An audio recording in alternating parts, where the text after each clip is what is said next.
మహేష్ బాబుకు ఆయన ఫ్యామిలీకి రాజకీయాలతో లింక్స్ ఉన్నా నేరుగా ఇప్పటి వరకు ఎప్పుడూ పాలిటిక్స్ లో పాలు పంచుకోలేదు. తన బావకు మద్దతు పలికిన రాజకీయాలు మాట్లాడలేదు. సినిమాల్లో కూడా ఇప్పటి వరకు రాజకీయాలకు సంబంధించిన డైలాగ్స్ కనిపించవు. కానీ మహేష్ తో పాలిటిక్స్ పై పవర్ఫుల్ పంచ్ డైలాగ్స్ పలికించేందుకు కొరటాల శివ రెడీ అవుతున్నాడట. మురుగదాస్ తో మూవీ కంప్లీట్ కాగానే కొరటాలతో భరత్ అను నేను అనే మూవీ చేయనున్నాడు సూపర్ స్టార్. ఈ మూవీ ప్రత్యక్షంగా రాజకీయాలపై తీస్తున్న సినిమా కాకపోయినా కొన్ని సన్నివేశాల్లో మాత్రం రాజకీయాలకు లింక్ ఉంటుందని, ఇప్పటి పాలిటిక్స్ కు లింక్ చేసేలా ఈ సీన్స్ ఉంటాయని తెలుస్తుంది.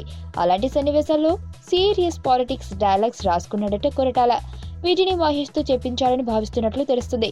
ఇప్పటికీ స్క్రిప్ట్ లో ఈ సీన్స్ ఉన్నా మరి పిక్చరైజేషన్ సమయానికి దర్శకుడి మాటను మహేష్ వింటాడో లేక మహేష్ టోన్ డౌన్ చేయమని చెబితే కొరటాల తగ్గుతాడో చూడాల్సి ఉంది.